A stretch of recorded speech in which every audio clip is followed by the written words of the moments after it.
That's new. And let us light our chalice together with the words you'll see on your on your screen. Welcoming all free seekers of truth and meaning, we gather to excite the human spirit, to inspire its growth and development, to respond morally and ethically to a troubled world, and to sustain a vital and nurturing religious community. And let us sing together All Our Architects by Thomas Benjamin, words by Henry Wadsworth Longfellow, and our song leader is Elena Karpov.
And a wisdom tale, Aunt Harriet's Railroad in the Sky by Faith Ringgold, and told by Leah Purcell.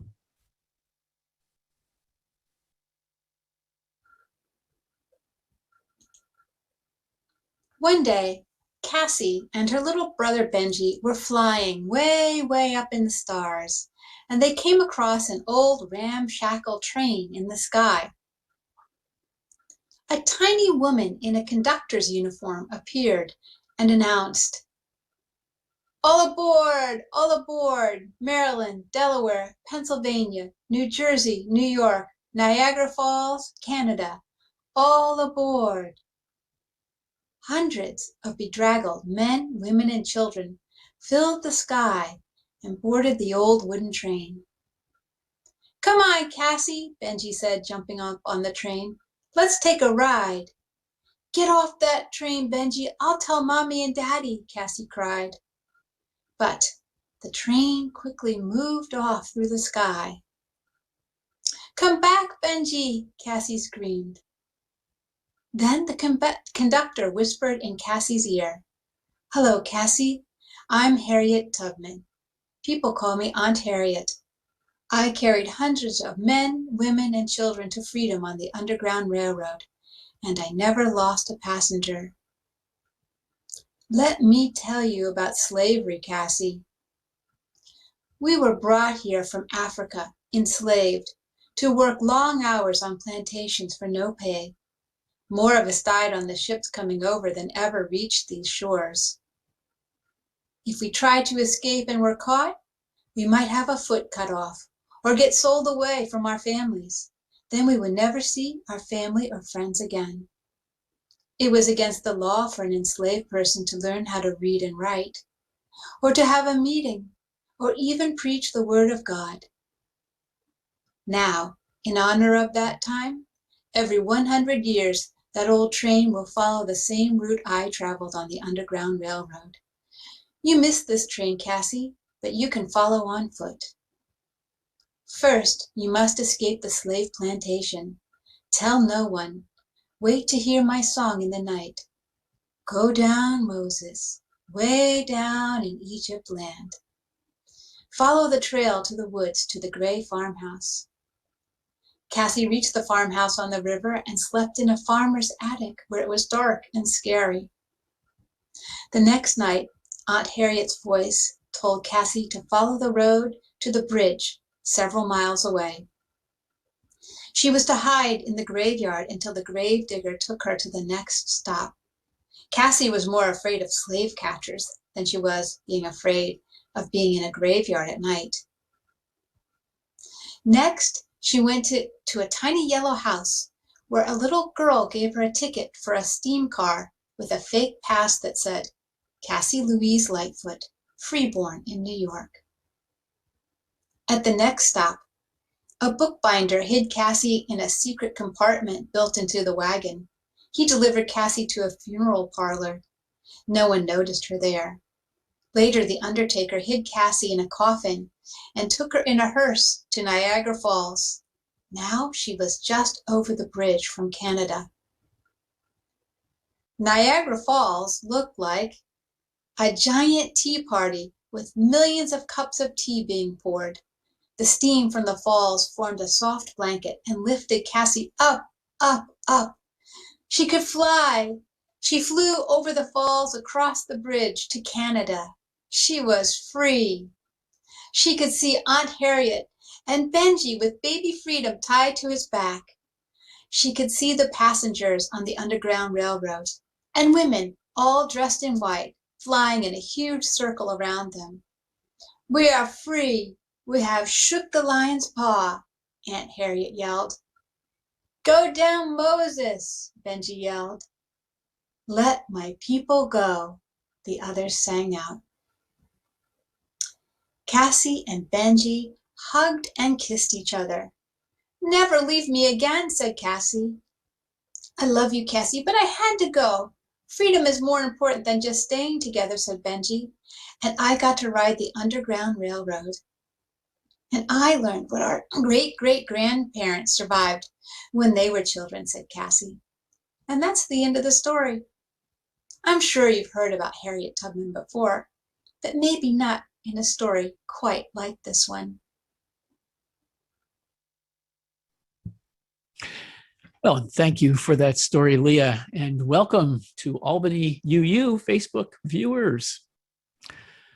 I have a few opening words for you.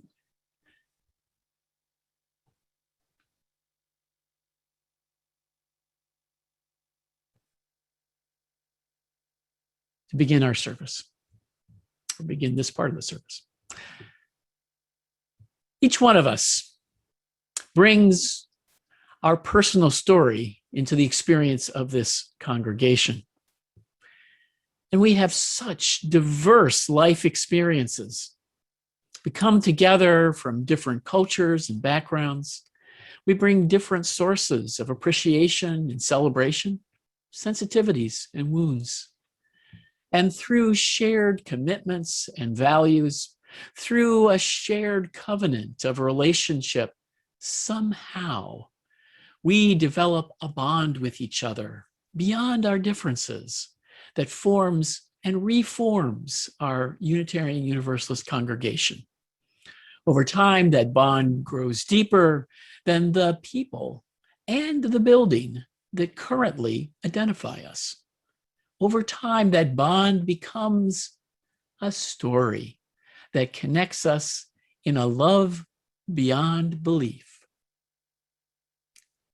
And changing that story's narrative to include new people, as we must if we are to grow and develop, continually tests and challenges us. May we learn to accept rather than resist that ongoing growth and development by participating in the process of inner and outer transformation. Our reading this morning is a fictional true story. The composite elements in this story are true, but the storyteller is fictionally named Mallory Ramesh, a board member of a UU congregation I'll call First Church. Mallory is 35, of Indian descent, queer, and a social activist. Mallory's story appears in the final report of the UUA Commission on Institutional Change. Let's hear Mallory's story. I joined my local UU church after meeting some UUs at a Black Lives Matter rally. The UUs I met were members of a church not close by to where I live, so I did some online research and picked my local church because they had information about becoming a welcoming congregation on their website. After a couple of months of attending services and a book club, the minister asked me to join the board. I thought this was a kind of rushed. At the book club, I'd notice that whenever any question about Black concerns came up, I was the one everyone turned to look at. I'm Indian. I thought it was funny too, considering that my suggestion that we add pronouns to our name tags was dismissed by a woman heading the LGBTQ council, even though I'm also queer. I thought I could do some good, so I joined the board and agreed. Despite reluctance by some established church leaders, we participated in the white supremacy teach-in, though even then, our involvement was limited to a single service and a reflection. At the following board meeting, I inquired about how we plan to implement the recommendations from the teach-in, adopting the 8th principle and doing a church-wide racism audit. Our outgoing settled minister shut down the conversation and suggested it would be more appropriate to bring up the issue with our interim minister. When I did so, at the following meeting, the interim minister said she wanted to wait until she got to know the congregation. The next month, our interim said again that she wanted more time. At the following meeting, the issue was pushed to the end of the agenda. And when another issue turned into a long discussion, the majority of the board members decided it was too late to discuss anything else and voted to table it and adjourn the meeting. Leading up to the next meeting, I wrote 2 emails to our board secretary asking for the issue to be placed at the beginning of the meeting agenda. Both emails were ignored before they finally responded to the 3rd email. At the meeting, I decided to bring up my concerns with how the recommendations had been handled, especially considering that the adoption of a practice regarding environmental justice had passed easily with no similar delays. The board secretary, a white woman, immediately centered herself and her own discomfort, framing the situation as an attack on herself by me. The issue was left unresolved at the end of the meeting. This was extremely uncomfortable for me.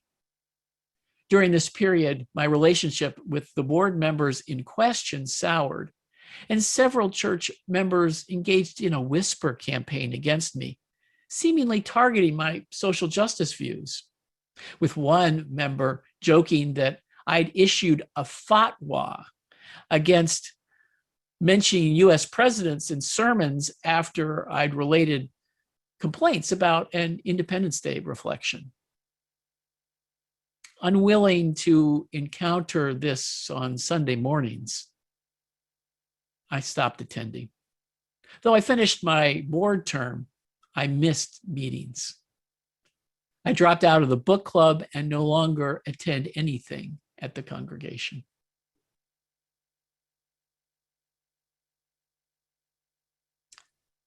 This is a provocative story designed to bypass the mind and to speak to our emotions and our hearts. Notice what you're feeling right now. What emotions are stimulated by hearing Mallory's story? Do you identify with her? Do you sympathize with her? Do you want to argue with her? If Mallory were to walk into the room where you are right now, what question might you ask her? What would you want to know from her that isn't in the story? What about the board secretary, the LGBTQ council chair, the incoming and outgoing ministers, the member that made the fatwa joke? As we enter the silent meditation, I encourage you to let go of controlling how your mind responds to this story and watch how it wants to respond without judging it, evaluating it, correcting it, or fixing it. Let your mind, heart, and spirit just be with the story and be open to what comes up.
The minister and the church administrator of First Church will do their annual census report for the UUA and notice that Mallory has stopped attending on Sunday and contributing. They will wonder why Mallory hasn't been active, given she was a board member. Most likely, they will not ask her why. And if they do, it will probably be too late to get a response. Mallory likely will be unwilling to tell the truth and risk being rejected one more time. This is a story that happens in many of our congregations. People with new ideas or ways of doing things are overtly or subtly resisted. When they point out the resistance or microaggressions, they are marginalized. If they persist, they become identified as troublemakers and socially isolated. This doesn't happen as part of an intentional plan by the leaders of the congregation. Quite often the opposite, a reason Mallory was put on the board. Unfortunately, these behaviors are the ways any group of people resist change.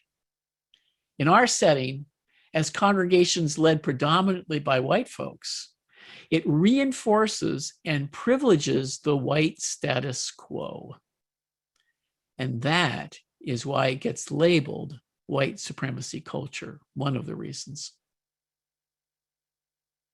First Church is quite fortunate to have Mallory there and striving to initiate change. The problem for her is she is a token. She's been put on the board to make it appear as if they are a diverse congregation. It is the integrationist approach. First Church is quite willing to have Black, Indigenous, and people of color involved in the leadership as long as they fit themselves into the way we've always done things, the white status quo. What First Church doesn't understand is how resistance to change is working unconsciously in the congregational system when Mallory speaks up. That systemic resistance to change has been a huge barrier for BIPOC folks' involvement in our congregations. Even as congregations trumpet their efforts to be welcoming and inclusive, this resistance works to undermine them. And not just BIPOC folks, by the way. Today, inclusion of transgender folks and those with disabilities also meet similar resistance. More often than not, what happens is those people silently disappear from our congregations, and leaders of First Church wonder why. That's the old story. A new story has been emerging for about, I'm thinking 8 years, 10 years or so, fed by changes that started as far back as 1994. The 1993 UUA General Assembly Jefferson Ball controversy initiated some powerful changes that continue to reverberate in our movement. That GA in Charlotte, North Carolina, included a Southern ball. The delegates were invited to attend in period costume. The Black delegates were incensed, wondering if they were supposed to come in rags and chains. Institutional change is slow, but the UUA General Assembly's commitment to anti-racism work made in 1994, after that GA, and 1997, and the election then of Black and Hispanic UUA presidents supported the changes. Confirmation of those systemic changes came with the objections to the hiring process of an executive director for the UUA Southern region by leaders at a BIPOC event in 2017. The firestorm of criticism, the resignation of Peter Morales and white male senior staff, the 3 Black interim co-presidents, and then the election of the first woman UUA president, Susan Frederick Gray, set the stage for sweeping transformations at the UUA. The appointment of the Commission on Institutional Change initiated solidification of that change. The charge to implement those changes are found in their final report, widening the circle of concern, accepted and approved by the UUA General Assembly last year. What supported and energized protests in this transformation of the UUA was social media. What we notice in the story about Mallory is her social isolation. She doesn't have a community of BIPOC folks in her congregation who support her. Even 1 or 2 allies who supported her voice would have made a big difference to her and to her sense of inclusion. The Mallorys in many of our congregations have been finding each other on social media. This is especially true of our UU ministers who have intensive contact with each other on several social media platforms like Twitter and Facebook. Hundreds of them reacted to the 2017 hiring controversy and couldn't be ignored. The Unitarian Universalist Association, having been stung by the hiring controversy and emptying of older white male leaders at the top, has had a chance to restructure itself and its work. The call by Black Lives of UU and other UU anti-racism groups to confront white supremacy culture in our midst has gone out and been embraced by many of our congregations. Even if we hadn't been effective at becoming the inclusive and welcoming congregations we want to be, we are still committed to that work. The question is, how do we get there, and what is the cost? Enter the Reverend Dr. Todd Eckloff, minister of the Spokane, Washington congregation, site of the 2019 General Assembly. At that GA, he passed out free copies of a self-published book titled The Gadfly Papers, 3 inconvenient essays by one pesky minister. He critiqued the 2017 hiring controversy and several other controversies in ways that many people found biased, inaccurate, offensive, and harmful. And others found the book agreeable and supportive of their way of thinking. The status quo backlash against the changes since 2017 found a voice. My opponent, running for the UUA board, Jay Kiskell, is a supporter of Dr. Eckloff. As I will be debating Kiskell on June 1st, and during my campaign, I've been furiously studying this controversy, striving to understand both sides.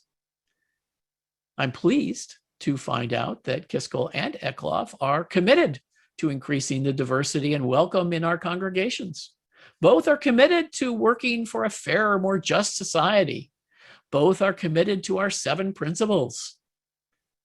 We have many values in common. Where we differ is how we get there. And these differences can be the most vicious fights among close siblings that share so much. So here are a few of the bones of contention. One is the language of white supremacy culture. UUs are anything but aggressive white supremacists, the haters that are unwilling to share power or control of our society with Black folks and would offer them no sense of dignity or authority. UUs march for civil rights for all people and are open to immigrants and envision a pluralistic world. Our intention is inclusion of all people in our society as well as our congregations. Calling ourselves white supremacists is terrible PR. Those who use the term white supremacy culture are guilty, so they say, of being seduced by academic arguments for something called critical race theory, or CRT. CRT says, in effect, white people are racists because they have this unconscious bias that is akin to the concept of original sin. White people are unaware of this and must do navel gazing to discover this defect and purge themselves through confession of their sinfulness. White people cannot be trusted with leadership because of this bias that will cause harm to marginalized people. They must be purged and allow the marginalized to show us the way forward to a better world, a beloved community that old white men cannot hope to help us create.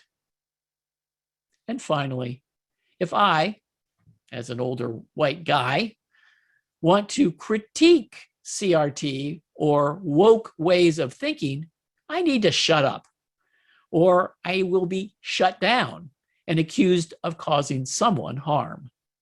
My freedom to argue rationally whether CRT is correct or not, whether this is a good approach to anti-racism or not, is curtailed by my identity as an old white guy.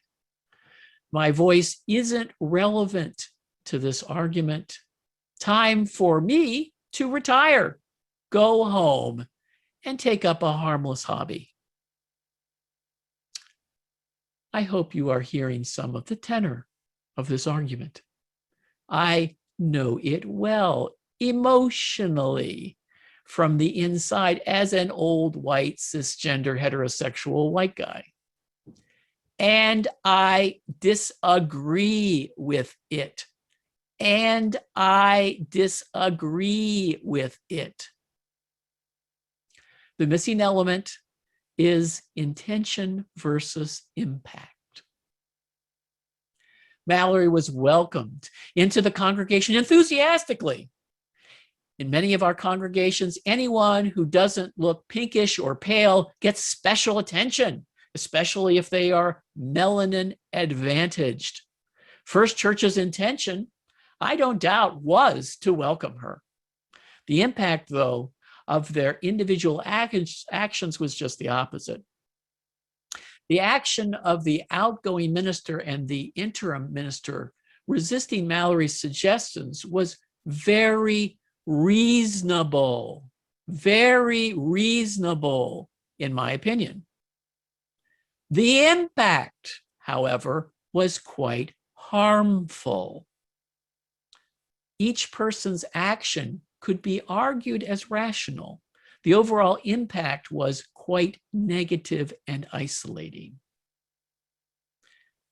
The lack of comprehension of intention and impact comes up again and again with the Gadfly book and the responses to it.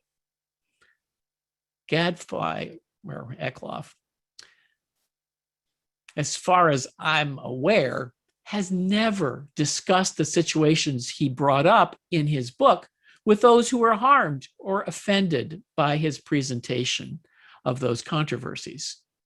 He cares about logic and reasons for actions, not the impact of them, nor the ways those reasons might be used to erase someone's identity as important or meaningful. He wants the freedom to say what he thinks is true and not find out if he's right or not, nor be accountable for the impact of his words on others. The missing link is a willingness to be in relationship. The missing link is a willingness to be in relationship.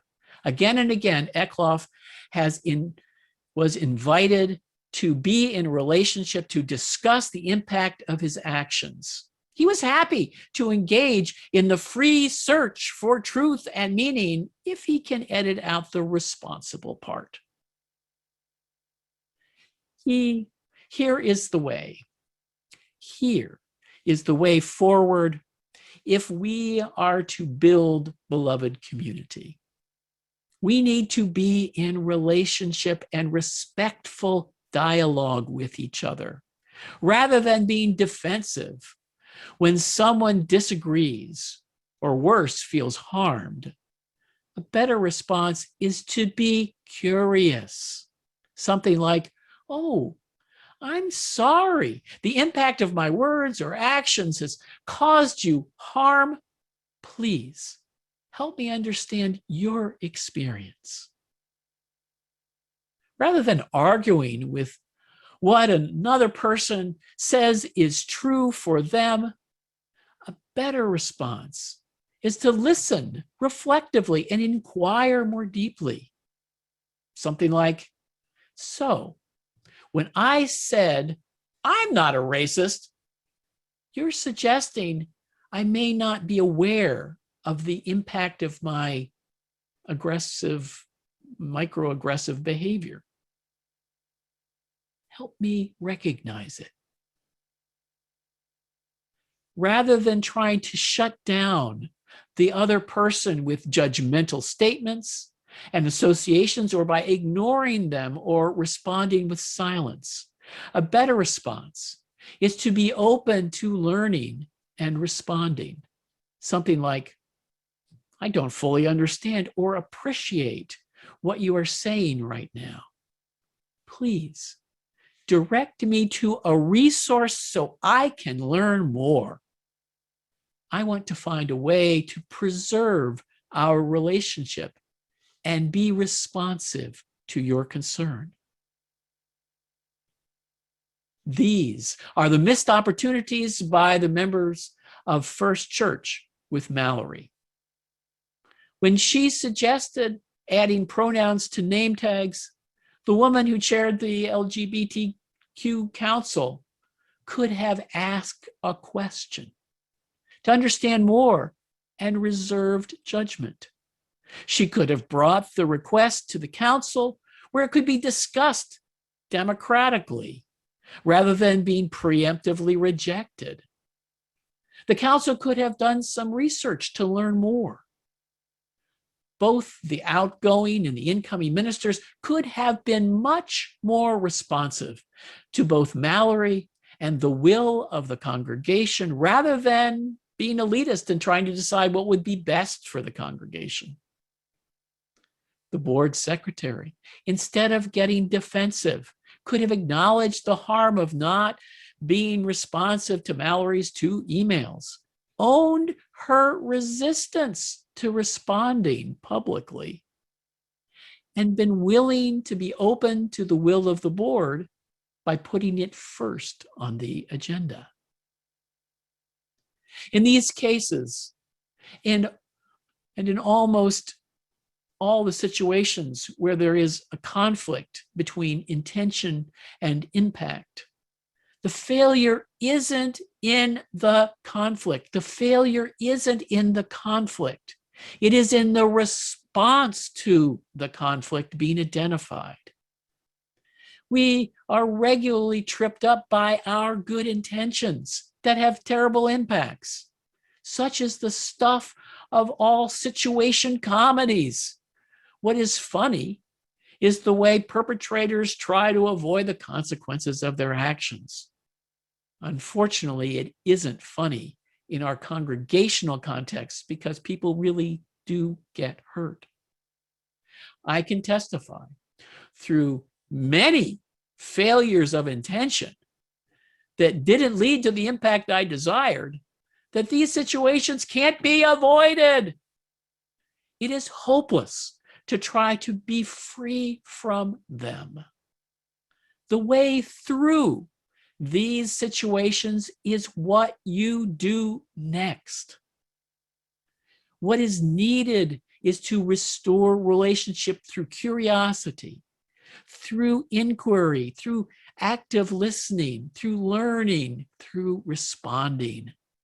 Failing strategies to restore relationship include defensiveness, argument, ignoring, and judging.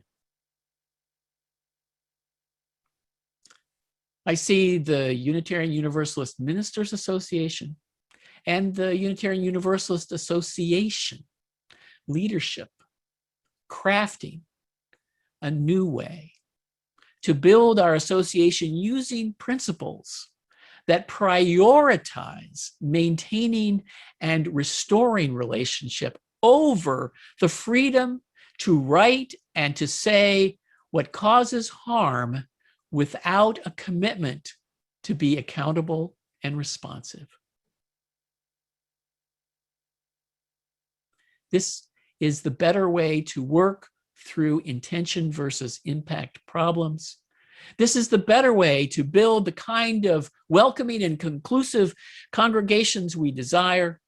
This is the new story that will create the Unitarian Universalist future we dream about.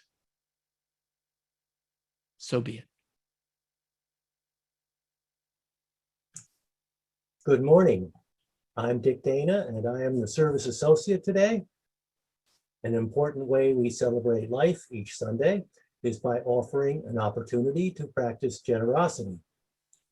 Members and friends support our congregation with an annual pledge paid throughout the year. Another way to support the good work of this congregation is by making a generous contribution via one of the options shown on this next slide. You can click on the tiny URL link in the chat window to contribute, or you can send a text to the number shown on the screen. The examples on the slide show how to label your text to indicate the amount and the purpose or intent of your gift. We must now say goodbye to our Facebook friends. Consider joining us on Zoom next time by visiting albanyuu.org.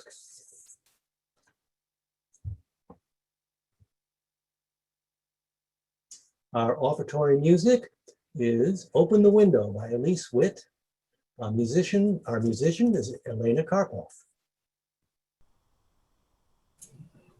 And now we'll have a community message from Checo Reed. Go ahead, Checo.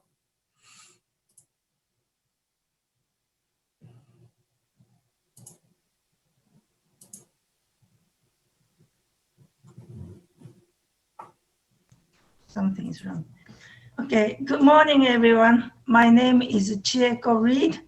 I recently became a member of Albany UU. I'd like to recite the 8th principle and then describe one key phrase.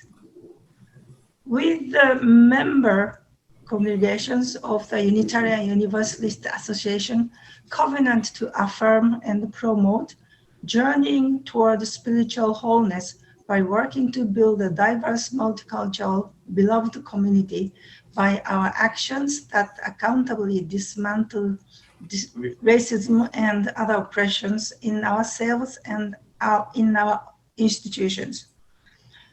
Today's key phrase is ourselves and institutions. Conscious and unconscious personal racism result because we have all been subjected to a process of socialization that shapes our racial identity.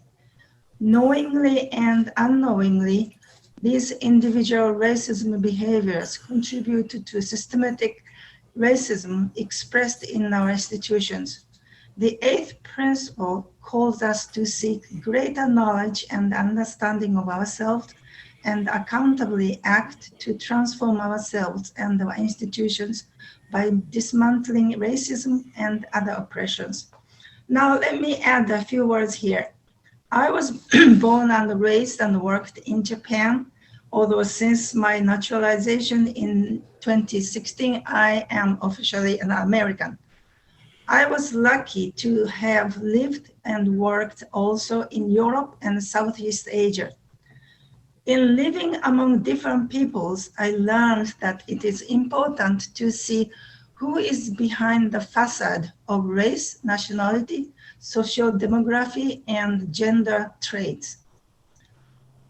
About 1 year ago, during the peak of this pandemic, I was called F-king Asian by a fellow customer in Costco. I was just passing him in the aisle. This man obviously did not see me beyond my external appearances. How shallow and how unfortunate. If everyone, consciously or unconsciously, and individually or as a member of an institute, makes effort to look at who is behind the facade, I believe there is a hope. Thank you.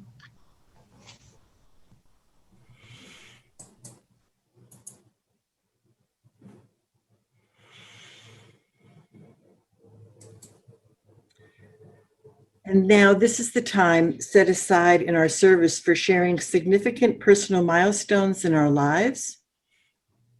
There are 3 ways to share a joy or sorrow. The first option is to type your joy or sorrow in the chat window. Please put the words "read aloud" at the beginning of your message if you'd like us to do that. Also, please consider connecting privately in the chat with the Pastoral Care Associate on duty today, which is myself. And the second option is to click the raised hand symbol found either in the participant window or under the reactions button. And our technician will invite you to unmute yourself and speak your joy or sorrow. And the third option is to submit a joy or sorrow using our website by noon on Friday prior to the service. And we'll begin by reading those that were submitted this past week, and then we'll hear the spoken joys and sorrows, followed by the chat entries that are to be read aloud.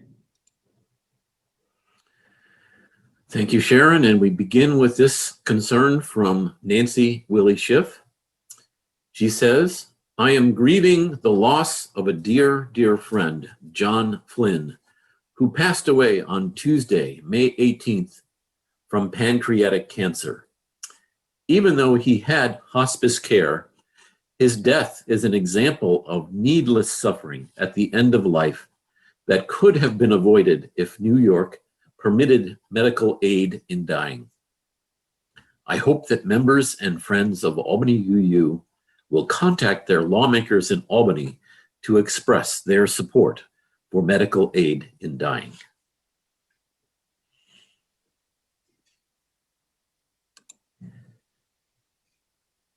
Any raised hands? I do not see any. Okay. I have a Oh, few. wait, hang on. Sorry. Yes, we have one. Phil is has his hand raised. So Phil, go ahead and unmute and share your concern.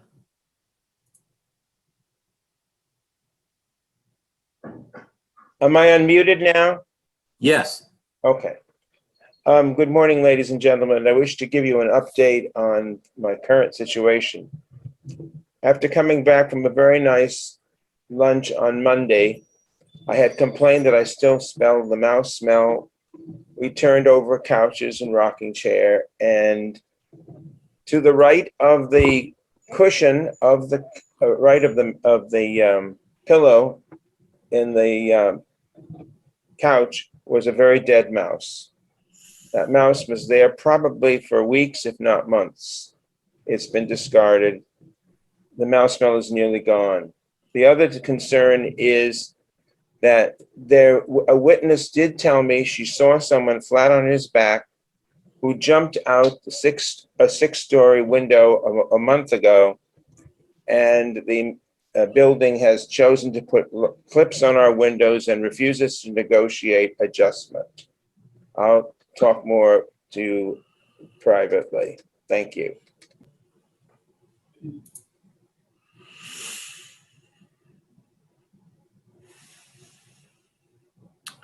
And seeing no others, we can move on to the chat concerns.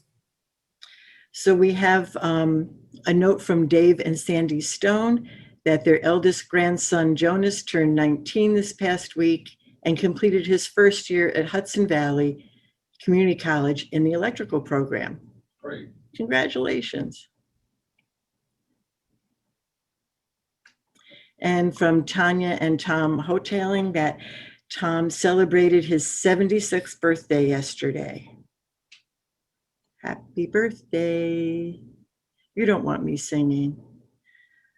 And then we have one from Mitch and Anne-Marie. Mitch and Anne-Marie are celebrating the 15th anniversary of the first of 2 weddings. Because Mitch travels so much for work, we have rarely been able to enjoy our anniversary in person. We're happy to both be in Troy, celebrating together with our daughters, Drora and Lucy. And Mary Applegate, my best friend's 25-year-old son, Chris Lure, is facing a personal crisis and nearly died this week by suicide. I'm sending him my prayers for a smooth recovery. And I think that's it, Chris.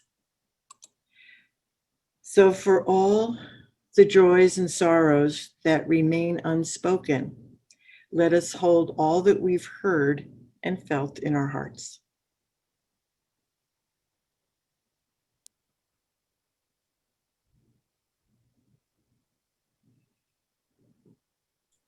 I have this prayer of affirmation for you today. It comes from an ecumenical prayer vigil for peace in Gaza. I was at the demonstration on Friday in Townsend Park and carried the heaviness of some of the things that I heard that had gone on in Gaza. And this was the closing prayer. Let us turn inward to receive these words. Pray not for Arab or Jew, for Palestinian or Israeli, but pray rather for ourselves that we might not divide them in our prayers, but keep them all together in our hearts. When races fight, peace be among us. When neighbors argue, peace be among us. When nations disagree, peace be among us. Where people struggle for justice, let justice prevail. Where there is conflict, let peace be our way. Amen.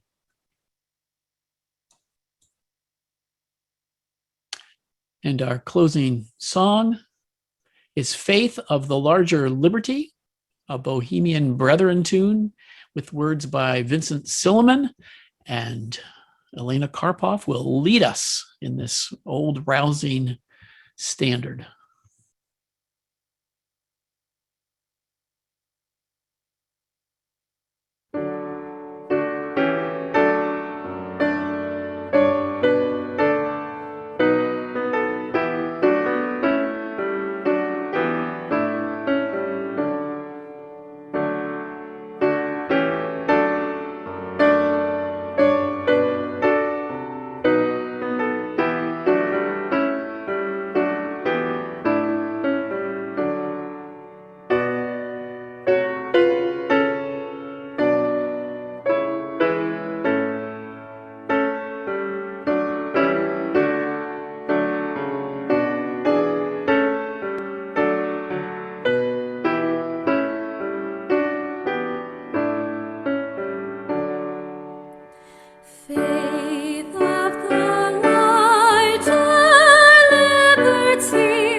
As we extinguish the chalice, please join in the words shown on the screen.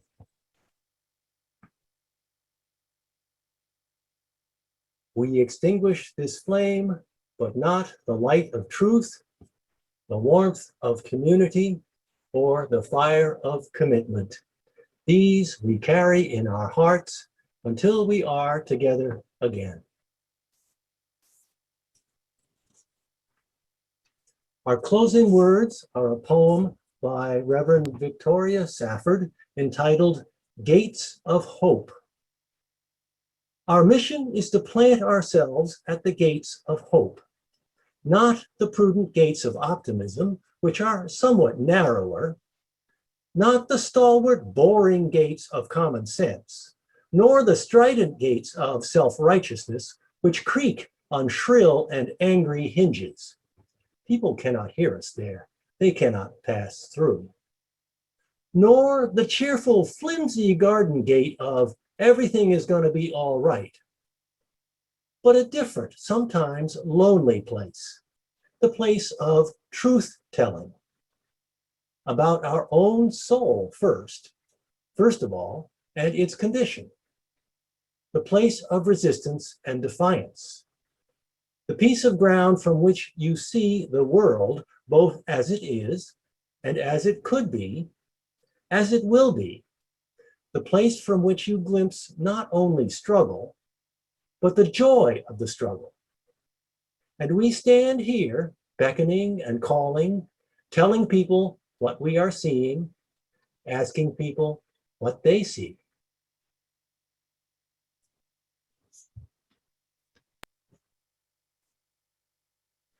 Our thanks go to musician Elena Karpov, pastoral care associate Sharon Babila, service associate yours truly Dick Dana, ushers Kristen Abbas, Dawn Dana and Kathy Harris, welcomer Don Odell, technical support from Chris Jensen and John Newell, and office support Elizabeth Baldus and Tammy Hathaway.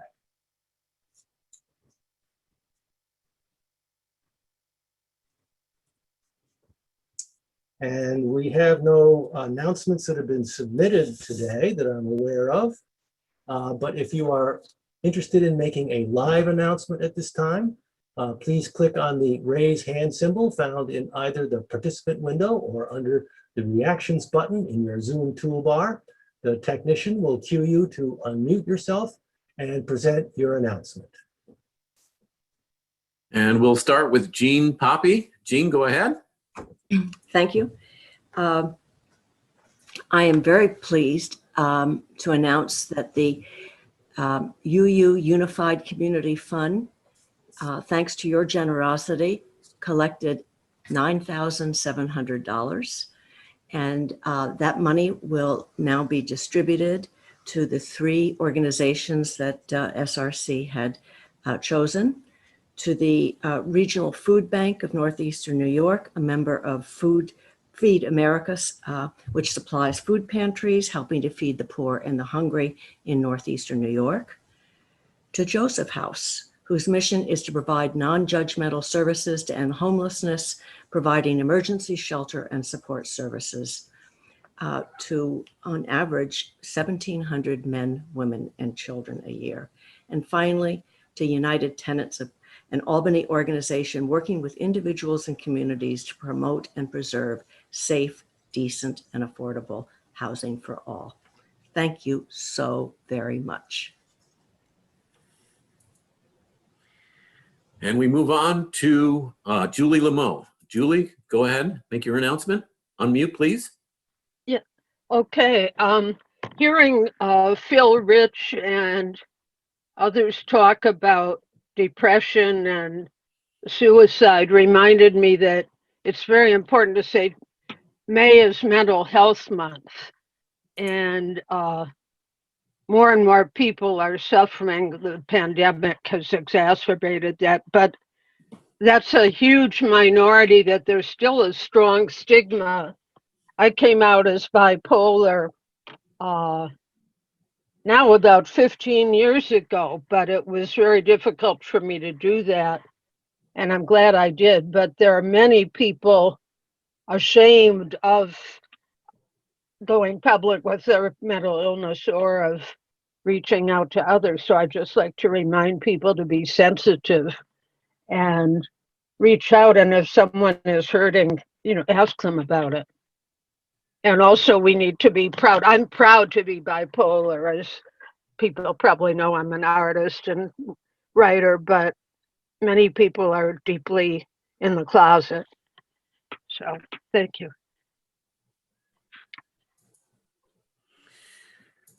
All right, and now moving on to Chris Bystroff. Chris, go ahead. Hi, the Green Sanctuary will meet today in about 45 minutes at 12 noon, outdoors, in person. If you are vaccinated, you're welcome to join us. We are going to meet at the Park Playhouse in Washington Park under the trees. And we're going to be discussing a few items. One of them